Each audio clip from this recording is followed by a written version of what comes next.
Second PUC economics ನ ಒಂದು very important question. ಸ್ಥಾನದರ್ಶಕ ದೃಷ್ಟಿಗುಣ ವಿಶ್ಲೇಷಣೆಯು ತುಷ್ಟಿಗುಣವನ್ನು ಈ ರೀತಿ ಸೂಚಿಸುತ್ತದೆ. ಆಪ್ಷನ್ ಎ ಸಂಖ್ಯೆಗಳಲ್ಲಿ, ಆಪ್ಷನ್ ಬಿ ಪ್ರತಿಫಲಗಳಲ್ಲಿ, ಆಪ್ಷನ್ ಸಿ ಸ್ಥಾನಗಳಲ್ಲಿ, ಆಪ್ಷನ್ ಡಿ ಪ್ರಶಸ್ತಿಗಳಲ್ಲಿ. ಸೊ ಈ ಪ್ರಶ್ನೆಗೆ ಉತ್ತರ ಮಾಡಲಿಕ್ಕೆ ಬನ್ನಿ 30 ಸೆಕೆಂಡ್ಸ್ ನ ಒಳಗಡೆ ಈ ಕಾನ್ಸೆಪ್ಟ್ ಅನ್ನ ಅರ್ಥ ಮಾಡಿಕೊಳ್ಳೋಣ. ಸಂಖ್ಯಾಸೂಚಕ ದೃಷ್ಟಿಗುಣ ವಿಧಾನ ಮತ್ತು ಸ್ಥಾನದರ್ಶಕ ದೃಷ್ಟಿಗುಣ ವಿಧಾನ ಇವೆರಡರ ನಡುವಿನ ವ್ಯತ್ಯಾಸಗಳು ಏನು? ಬನ್ನಿ ಒಂದು ಎಕ್ಸಾಂಪಲ್ ನ ಮೂಲಕ ಅರ್ಥ ಮಾಡಿಕೊಳ್ಳೋಣ. ಸಂಖ್ಯಾಸೂಚಕ ದೃಷ್ಟಿಗುಣ ವಿಧಾನ. ಸೊ ಇಲ್ಲಿದ್ದಾನೆ ನಮ್ಮ ರಾಜು.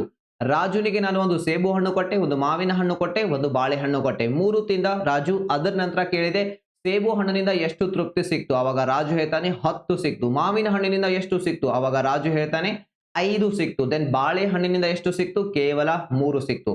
ಸೊ ಇಲ್ಲಿ ರಾಜು ಆ ಹಣ್ಣನ್ನ ತಿಂದಾಗ ಎಷ್ಟು ತೃಪ್ತಿ ಸಿಗ್ತಾ ಇದೆ ಅದನ್ನ ಸಂಖ್ಯೆಗಳಲ್ಲಿ ಹೇಳ್ತಾ ಇದ್ದಾನೆ, ನಂಬರ್ಗಳಲ್ಲಿ ಹೇಳ್ತಾ ಇದ್ದಾನೆ. ಈ ರೀತಿ ನಾವು ತೃಪ್ತಿಗಳನ್ನ ತುಷ್ಟಿಗುಣವನ್ನ ವ್ಯಕ್ತಪಡಿಸಿದ್ರೆ ಇದು ಸಂಖ್ಯಾಸೂಚಕ ತುಷ್ಟಿಗುಣ ವಿಧಾನ. ಈಗ ಇದೇ ರಾಜುನಿಗೆ ನಾನು ಮತ್ತೆ ಕೊಟ್ಟೆ ಒಂದು ಸೇಬು ಹಣ್ಣು, ಒಂದು ಮಾವಿನ ಹಣ್ಣು, ಒಂದು ಬಾಳೆಹಣ್ಣು. ಈಗ ಕೇಳಿದೆ ನಾನು ರಾಜು ಈ ಮೂರರಲ್ಲಿ ಯಾವುದರಿಂದ ಅತಿ ಹೆಚ್ಚು ತೃಪ್ತಿ ಸಿಕ್ತು? ಅವಾಗ ರಾಜು ಹೇಳ್ತಾನೆ ಸೇಬು ಹಣ್ಣಿನಿಂದ, ಅಂದ್ರೆ ಇದಕ್ಕೆ ಮೊದಲನೆಯ ಸ್ಥಾನವನ್ನ ಕೊಡ್ತಾನೆ. ಅದನ್ನ ಬಿಟ್ಟು ಮತ್ತೆ ಯಾವುದರಿಂದ ಹೆಚ್ಚು ಸಿಕ್ತು? ಅವಾಗ ಅವನು ಹೇಳ್ಬಹುದು ಮಾವಿನ ಹಣ್ಣಿನಿಂದ ಹೆಚ್ಚು ಸಿಕ್ತು, ಅದಕ್ಕೆ 2ನೇ ಸ್ಥಾನ ಕೊಡ್ತಾ ಇದ್ದಾನೆ. ಸೊ ಇದನ್ನ ಬಿಟ್ಟು ಯಾವುದರಿಂದ ಹೆಚ್ಚು ಸಿಕ್ತು? ಬಾಳೆಹಣ್ಣು, ಇದಕ್ಕೆ 3ನೆಯ ಸ್ಥಾನ ಕೊಡ್ತಾ ಇದ್ದಾನೆ. ಅಂದ್ರೆ ಇಲ್ಲಿ ಯಾವುದರಿಂದ ಹೆಚ್ಚು ತೃಪ್ತಿ ಸಿಗ್ತಾ ಇದೆ ಅದನ್ನ ಕಂಪೇರ್ ಮಾಡ್ಲಿಕ್ಕೆ ಸ್ಥಾನಗಳನ್ನ ಕೊಡ್ತಾ ಇದ್ದಾನೆ. ಮೊದಲನೇ ಸ್ಥಾನ, 2ನೇ ಸ್ಥಾನ, 3ನೇ ಸ್ಥಾನ. ಅಂದ್ರೆ ಈ ವಿಧಾನದಲ್ಲಿ ಸ್ಥಾನಗಳಲ್ಲಿ ತುಷ್ಟಿಗುಣವನ್ನ ಅಳತೆ ಮಾಡ್ತೀವಿ. ಇದು ಸಂಖ್ಯಾಸೂಚಕ ಮತ್ತು ಸ್ಥಾನದರ್ಶಕ ದೃಷ್ಟಿಗುಣ ವಿಧಾನದ ನಡುವಿನ ವ್ಯತ್ಯಾಸ. ಈಗ ಈ ಪ್ರಶ್ನೆಗೆ ನೀವೇ ಉತ್ತರವನ್ನ ಕಾಮೆಂಟ್ ನಲ್ಲಿ ಮಾಡಿ.